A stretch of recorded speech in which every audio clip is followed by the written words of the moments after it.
Glaucoma Scale atau GCS adalah metode pemeriksaan dasar yang sering digunakan untuk mengevaluasi tingkat kesadaran pasien dan juga seringkali digunakan untuk menilai fungsi neurologis pasien, khususnya pada kasus cedera otak. Ada 3 komponen utama yang digunakan untuk menilai GCS, yaitu respon mata, respon verbal, dan juga respon motorik.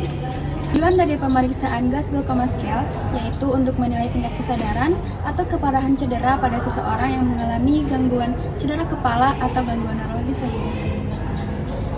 Ada 3 komponen untuk pengukuran GCS. Yang pertama yaitu respon mata.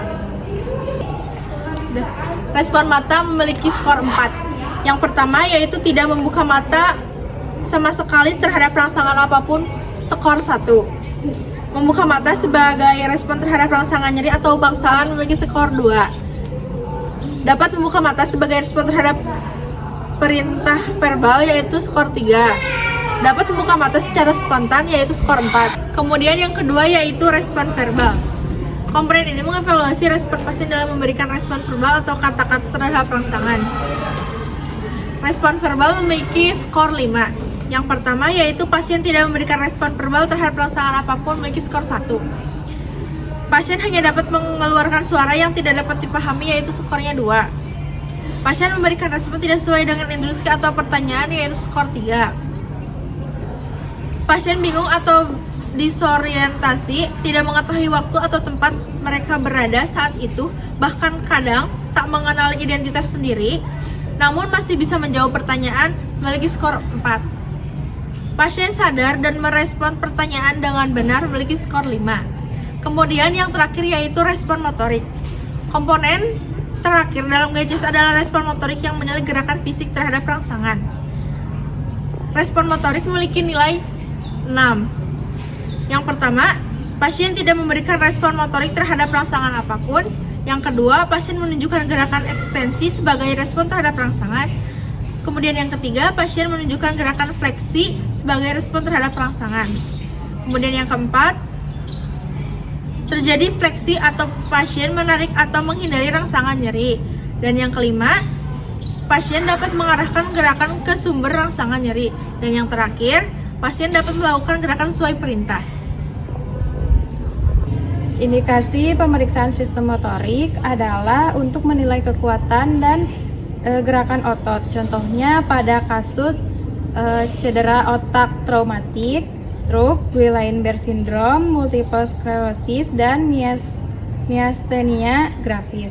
Selain itu, pemeriksaan ini juga bisa menilai kelainan upper motor neuron, lower motor neuron, dan juga neuromuscular junction.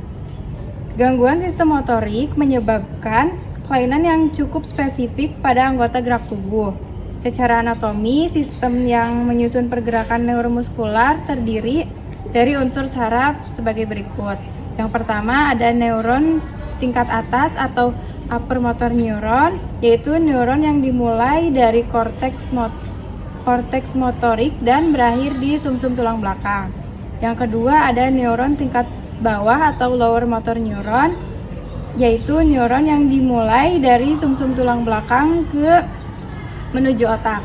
Yang ketiga ada neuromuscular junction, yaitu atau motor end plate, yaitu penghubung antara serabut saraf sel otak.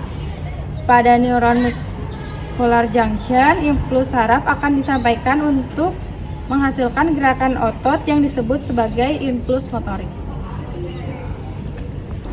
Assalamualaikum Bu, selamat pagi.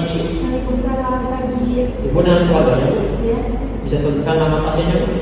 tidak. Untuk tanggal lahirnya? 19 Desember 2000. Baik, sesuai ya. Sebelumnya perkenalkan, saya Ilham, perawat internus pada pagi hari ini. Hari ini saya ingin memeriksa kesadaran Ibu Rita ya Bu. Sebelumnya 5-10 menit diperlukan Bu. Baik, waktu itu saya minta. Baik, yang pertama dalam pemeriksaan kesadaran yaitu pemeriksaan mata. Pasien dapat membuka mata secara spontan, artinya nilainya 4. Berida. Pasien membuka mata dengan rangsangan suara, artinya nilainya 3. Berida. Pasien membuka mata dengan rangsangan rasa nyeri, artinya nilainya 2. Berida. Pasien tidak membuka mata meskipun dengan rangsangan suara ataupun nyeri, nilainya 1. Baik, yang selanjutnya yaitu pemeriksaan verbal. Berida. Assalamualaikum Bu. Bisa sebutkan nama Ibu? Tidak. Apakah Ibu sudah sarapan? Sudah. Pasien dapat menjawab pertanyaan dari pemeriksa dengan benar, artinya nilainya 5. Burida. Assalamualaikum Bu. Bisa sebutkan nama Ibu? Sakit. Pasien dapat menjawab pertanyaan pemeriksa tetapi tidak sesuai dengan instruksi, artinya nilainya 4. Burida. Sakit. Pasien merespon pemeriksa tetapi hanya dengan 1 kata dan tidak sesuai instruksi, artinya nilainya 3. Burida. Pasien merespon pemeriksa hanya dengan mendengung, artinya nilainya 2. Burida. Pasien tidak merespon pemeriksa, artinya nilainya 1. Baik, pemeriksaan yang ketiga yaitu pemeriksaan motorik. Burida. Coba angkat kedua tangan Ibu. Luruskan kembali. Coba tekuk tangan kanan Ibu. Luruskan kembali. Pasien dapat melakukan instruksi dari pemeriksa dengan nilainya 6.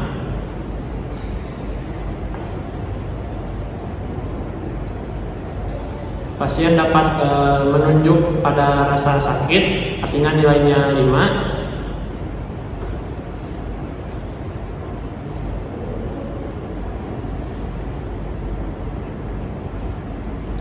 Pasien dapat merespon rasa sakit, tapi tidak sampai menunjukkan daerah tempat rasa sakit, artinya nilainya 4.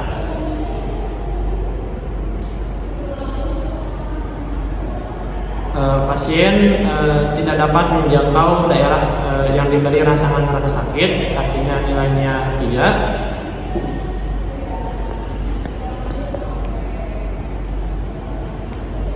Pasien hanya memberikan gerakan fleksi pada daerah rasa sakit, artinya nilainya 2. Pasien tidak merespon sama sekali pada rangsangan sakit, artinya nilainya 1.